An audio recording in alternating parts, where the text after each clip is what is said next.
Okay, so let's start. So here,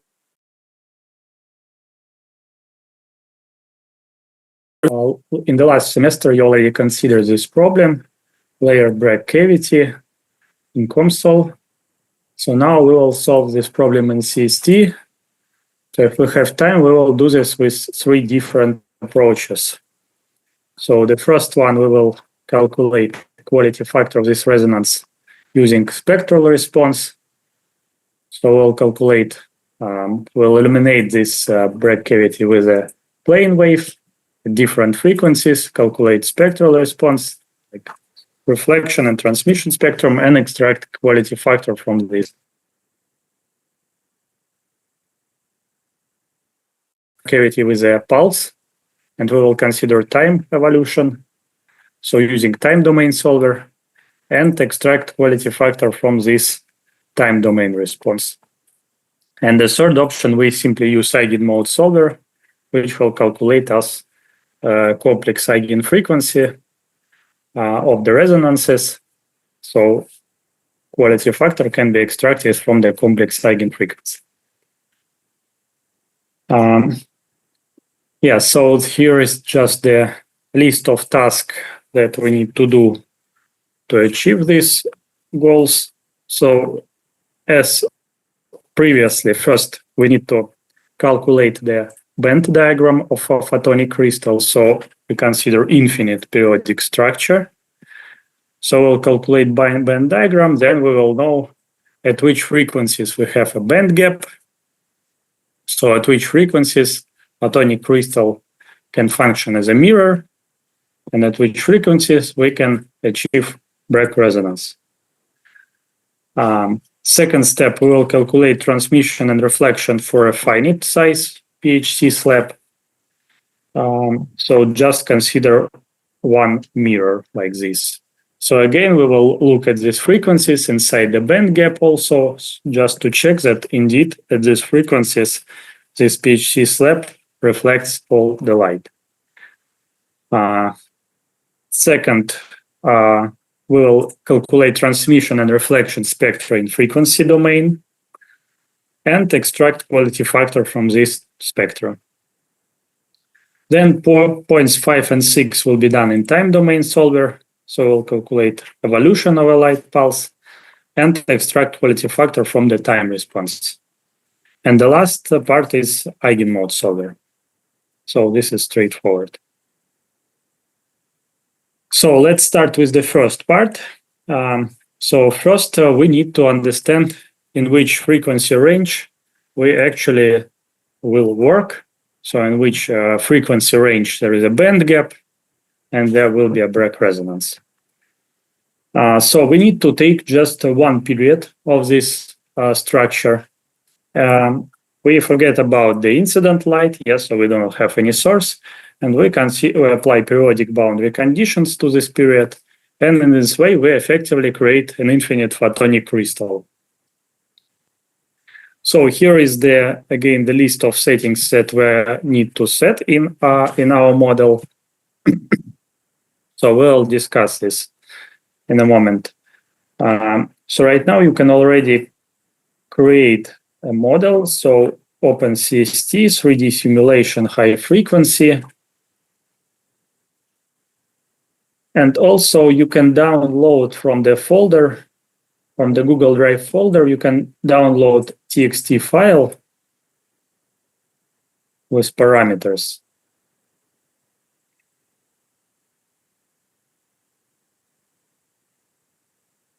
Yes.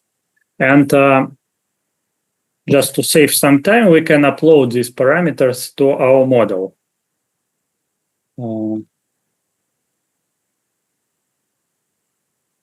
So for that, you need to, in your model, yeah.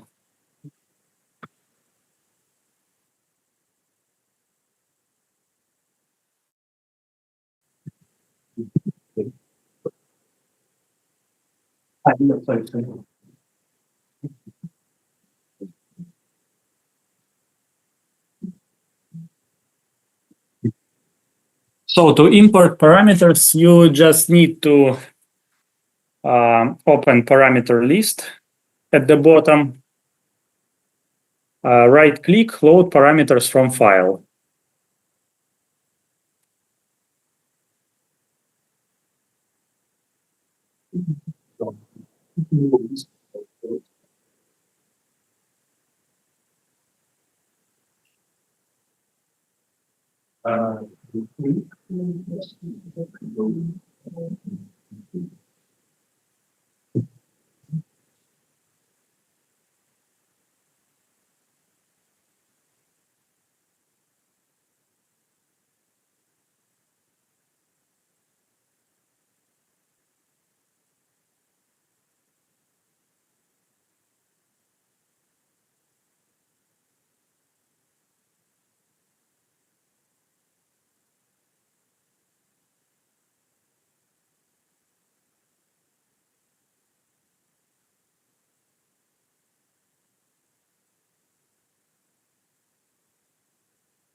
Okay, so you import these parameters. So for now, it's just a list of parameters. So we haven't done anything on our model. So we will use these parameters later. So we will see why we choose this or these values. So let's, where is it? Yeah.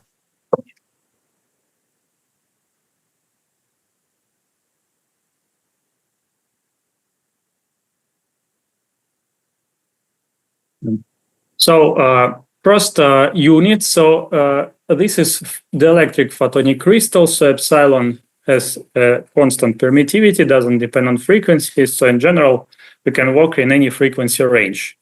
If we change the size of the structure, the wavelengths will scale in the same way. So we can change any frequency range, any units. But since we're going to work in optics, so we will for just like for so we'll just fix it as nanometers and terahertz. Okay, so let's go to the first home tab and change units.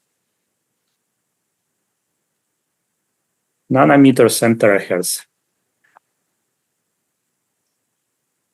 You can always check what kind of units are global units in your project in the right bottom corner, just to check that that's what you need. Okay, then type of solver. So our first problem is we're going to calculate eigenmodes of photonic crystal, infinite photonic crystal. So that means we do not have any source, so we are going to use eigenmode solver. So we go also to the home tab, and instead of time domain solver, which is by default, we choose eigenmode solver.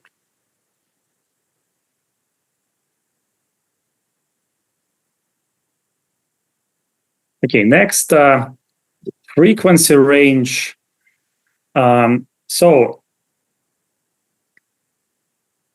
Frequency range. So remember that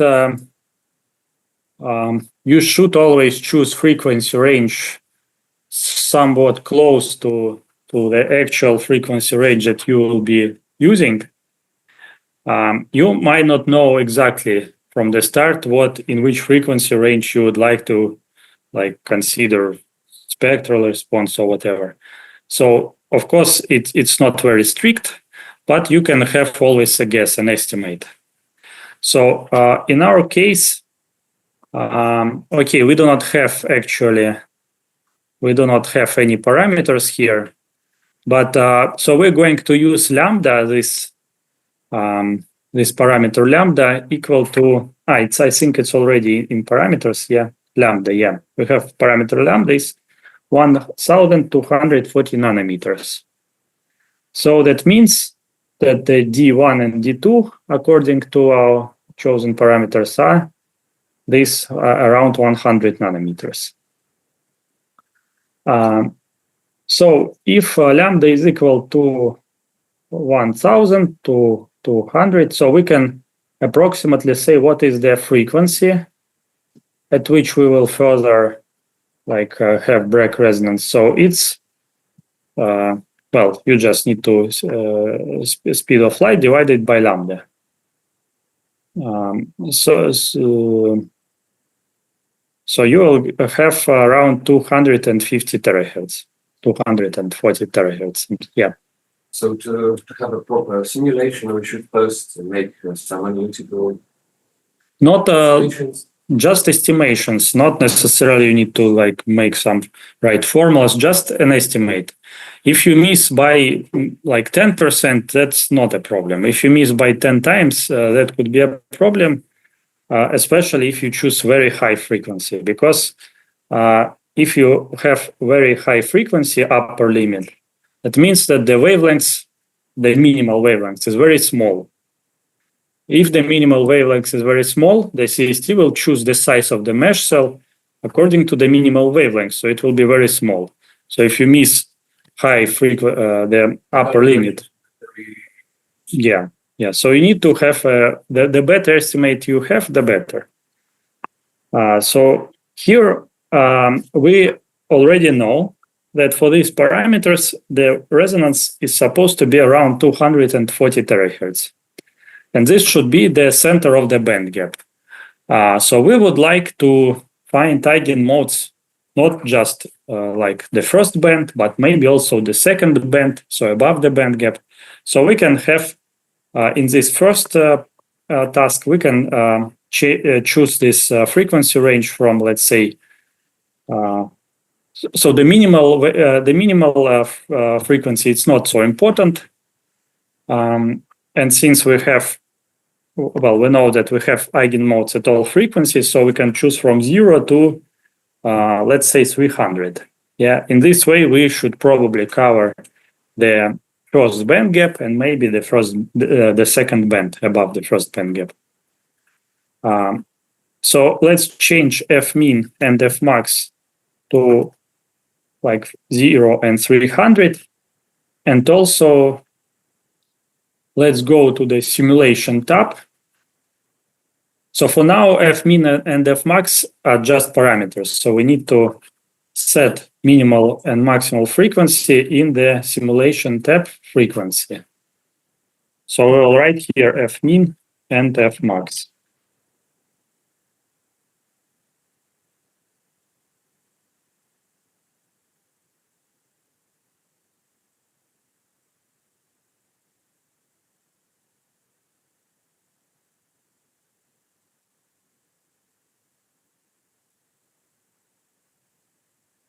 Okay, then next setting, materials. So here it's everything is simple. We have constant dielectrics with epsilon 1, epsilon 1, epsilon 2, which are equal to 12 and 9. Yeah. So we have these parameters, actually EPS1, EPS2.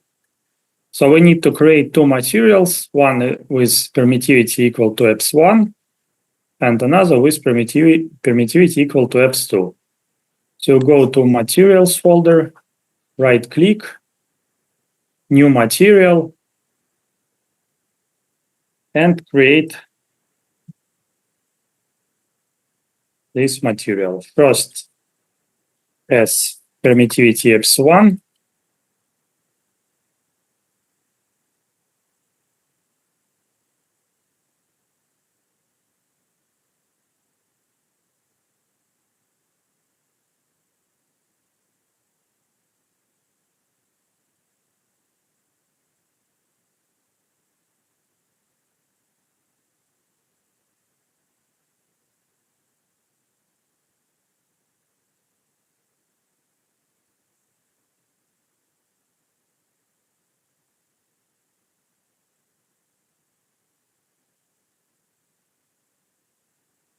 The second is EPS2.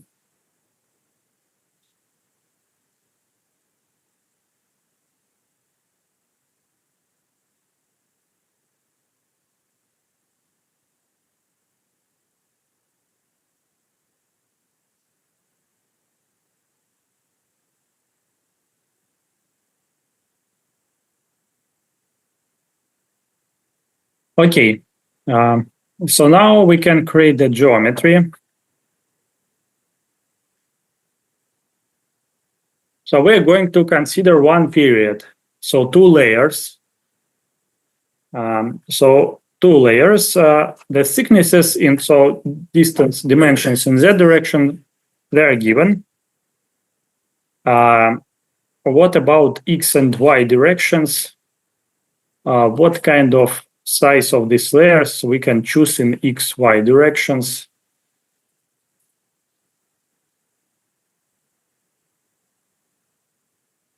Four times more than a wavelength. So 4 times more, so 4 wavelengths. Yes. Why? Just a bit more than one wavelength, but with extra.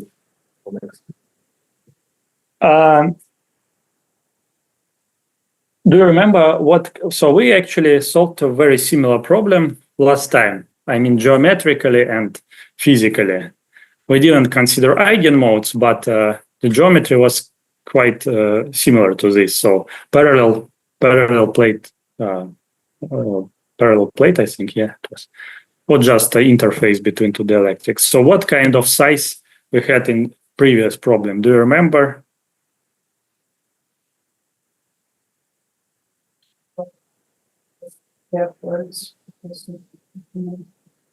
Fouquet ports are it's the source. We used Fouquet ports to create a plane wave, and Fouquet ports were automatically added once we used unit cell boundary conditions, which are basically periodic boundary conditions. But what was the size? I remember it was just lambda. No, actually. So you can take lambda, you can take 4 lambda, it's fine. So again, the thing is, especially, so here it's even like a very specific case, but it actually doesn't really matter. So you're considering wave that propagates at normal. So in X and Y direction, in transverse direction, all the fields are homogeneous. So then the question, does it matter what is the size of the structure in infinite direction? No, it doesn't. And you know that you can solve this problem analytically, very simply. Because, why? Because there is a trivial dependence in X and Y direction. And you can use this and simplify this problem just to one-dimensional problem. But in simulations, it's the same. The size in X and Y direction doesn't matter. So you can take 4 lambda, you can take 1 lambda, but what matters is the simulation time. If you take 4 lambda, the simulation will be much longer. If you take 1 lambda, it will be less. But if you take half of the lambda or quarter of the lambda, it will be even more less. So actually, you can take a very small value, as small as possible. The limit, the ultimate limit is just 1 mesh cell. So sometimes, yeah, there can be some difference, like whether you use 1 or 2 mesh cells, because you can kind of break the symmetry of the system if you use just 1 mesh cell. But generally, you can start with just 1 mesh cell.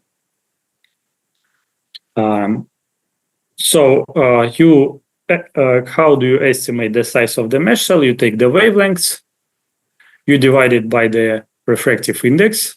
So the wavelength is 1000, let's say approximately, just estimate. We divide it by refractive index, which is, let's say, 4. So I have 250 nanometers. This is the reduced wavelength in material. And we divide it by approximately 4 or 5. So this is the minimal number of cells per wavelength. So you get something like 50 nanometers. This should be the size of a mesh cell if you use default mesh settings. And so this is the value that you can use as a first guess. So you can take instead of 50 nanometers, you can take 500, but then the simulation time will grow. It will be much larger. So for now, we have this parameter L, capital 50 nanometers. So this will be the size of our layers in X and Y directions. So in that direction, they are given. So, okay. Well, actually, let's create these two layers. So we go to modeling tab, choose brick, and right after choosing this brick, you can press escape and set the coordinates of the brick inside the dialog box.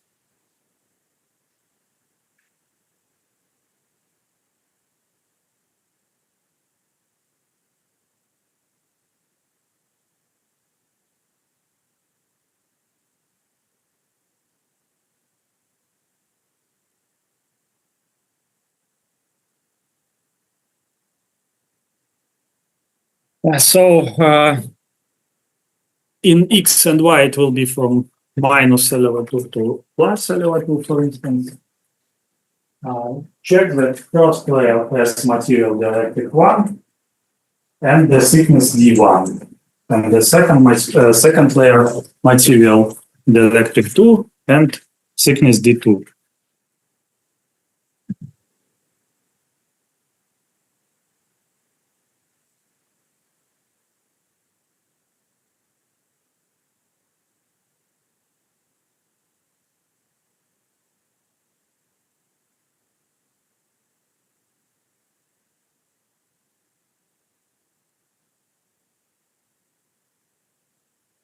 How do we use AZ?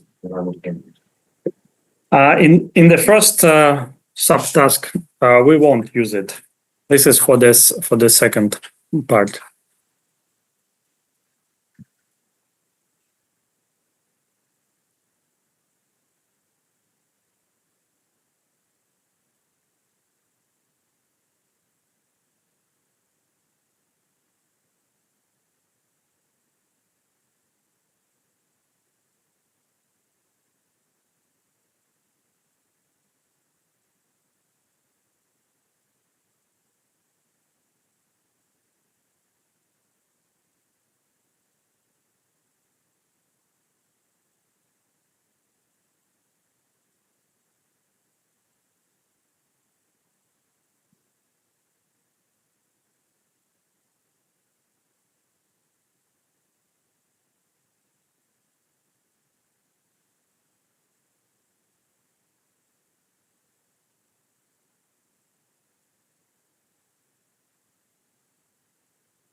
Zero or T1?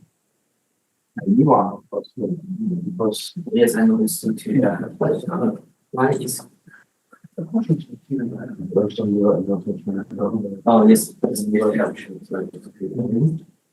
so on the side, you know, we are spoken at a different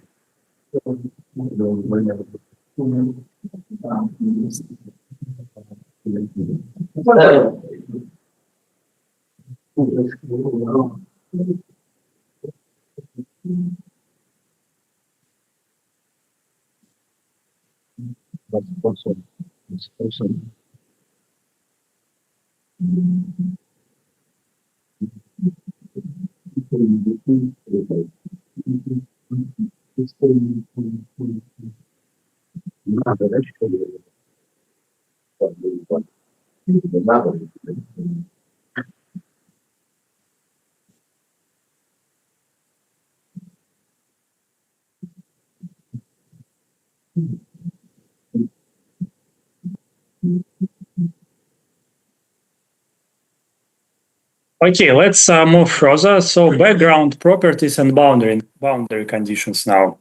So background properties, remember, yes, this is the distance between, like these two objects, yeah. Okay, actually, first, let's maybe right click on this screen and choose bounding box so that you see the calculation domain, yeah. Yeah, so this volume between the objects and the boundaries of the calculation domain are filled with material. So by default, it's vacuum. So background properties set you the distance from the objects to the boundaries of calculation domain, and set the material of this which fills this volume. So for this particular problem, what kind of background distance we should choose?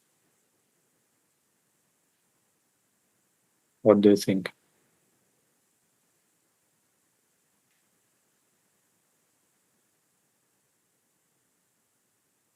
0, yeah, because the structure is infinite in all three directions, so no background distance. So then the material of background doesn't matter. So actually, by default, we already have zeros, so it's fine. We don't need to change anything, but we still have this background distance anyway, because by default in boundaries, we have open space. So we need to change this. So what kind of boundary conditions we can use in this case?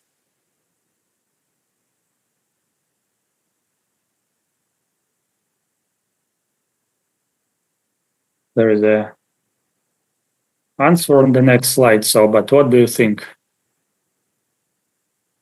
Well, okay, we haven't looked what kind of options we have, so you can just open it and check it. So electric and magnetic poles are essentially perfect electric conductor and perfect magnetic conductor. Open its PML layers. Periodic are, the periodic boundary conditions, and unit cell, it's kind of periodic boundary conditions, but only in XY directions.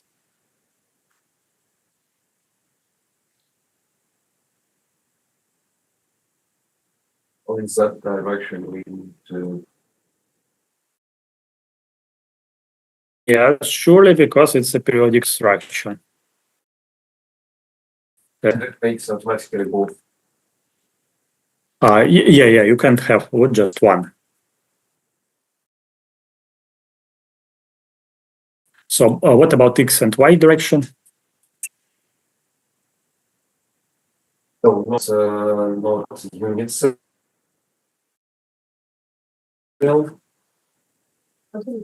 Because we can't use both unit cell and periodic. Yeah, I think we go for this. So open are PMLs, perfectly matched layers.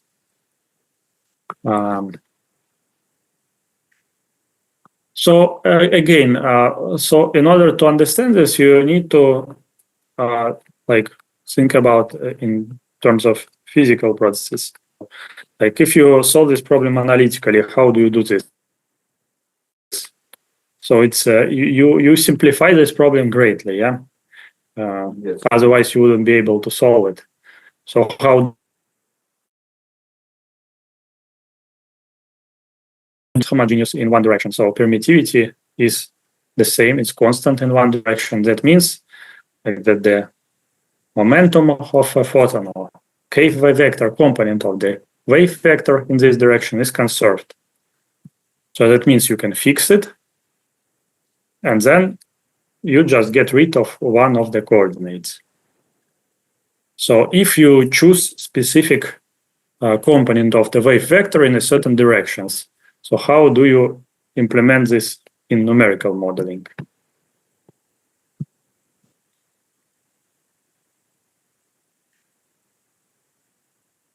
Make the components equal to 0. No, not necessarily. I mean, it's not necessarily like this because it depends on the polarization and so on, so on. So in some specific cases, it's true you can do this, but in general, no. So, what is the dependence of the field in x direction? Let's say x. So this kind of condition is implemented by using periodic boundary condition because e to the power of I kx6 just means that the phase is different at two boundaries. The amplitude is the same. So it's simply a periodic function. So the simplest way is to use periodic boundary conditions in all directions. Now, if we're going to consider propagation at normal, so along z direction, we will set phase different in x and y directions to be 0. So that means that the components of the k vector in x, y directions will be equal to 0. And we can do this here in the same boundary conditions in the tab phase shift scan angles. So when you use periodic boundary conditions, you change phase shift angle. So in x, it will be 0, which means kx is equal to 0. In y direction, it's also 0, that means ky is equal to 0. And in z direction, it's not 0, because in z direction, k vector can be arbitrary. But you have to remember that since you are considering periodic structure, so the dispersion of this band diagram, it is a periodic function of the wave vector. Yeah.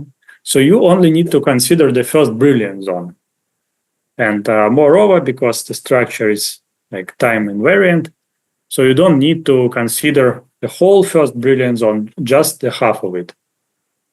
So in the first Brillouin zone, this phase difference changes from minus pi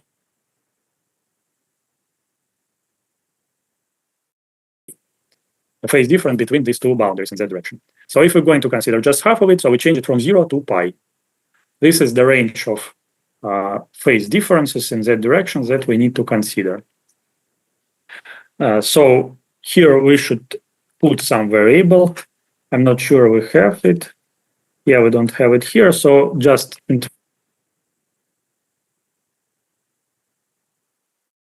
like pi z or whatever, click OK and apply some value. Doesn't matter which one. For now, we will use parametric sweep over this variable later. So for now, it could be simply equal to 0.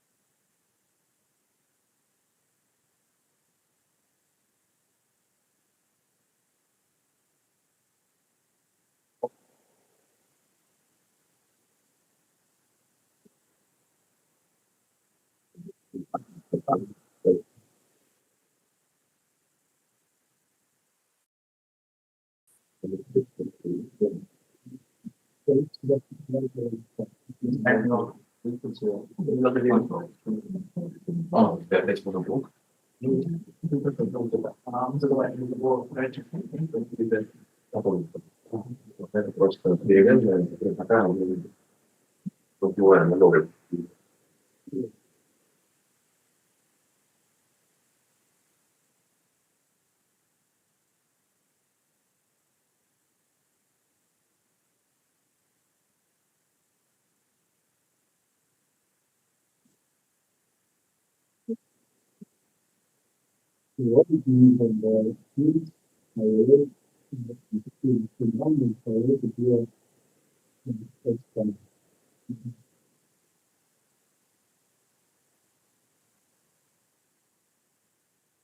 So here, E destination is equal to E source multiplied by the exponent. So this is essentially what this means.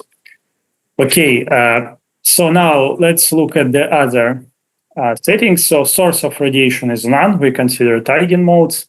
So in the results, when we use eigenmode solver, we get eigenfrequencies, so eigenvalues, and field distributions, which are eigenvectors. So we'll have this by default. So we are actually interested only in eigenfrequencies here.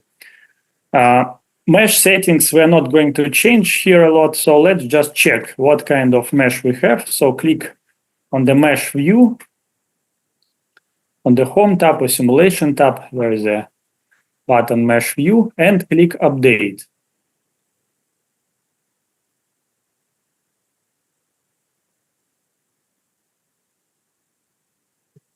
So right now I have almost 700 mesh cells.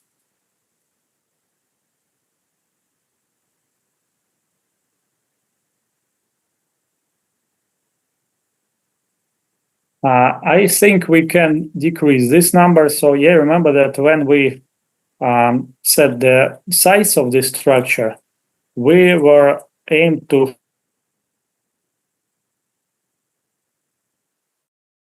cell in transverse directions. So let's change this second line, cells per max model box edge, in the mesh properties.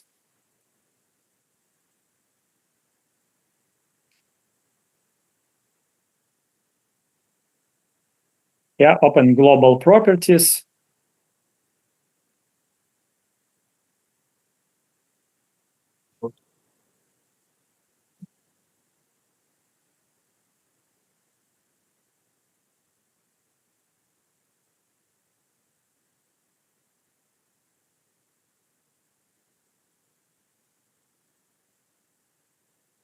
Yeah.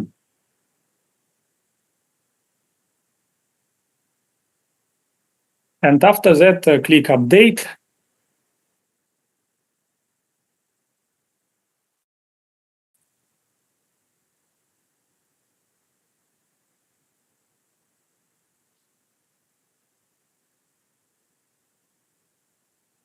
So I have just 12 tetrahedrons. This may be not the best kind of the best mesh. So this number of tetrahedrons can be too small. So you can see that now, because the mesh is, how to say this, like this, inclined, so we do not have the same symmetry as the structure has. The structure is isotropic. It has all possible symmetries. Yeah. Well, in XY plane at least, yeah, it's isotropic. But once you create mesh like this, the structure ceases to be isotropic. So this can create additional numerical errors, and you cannot be sure that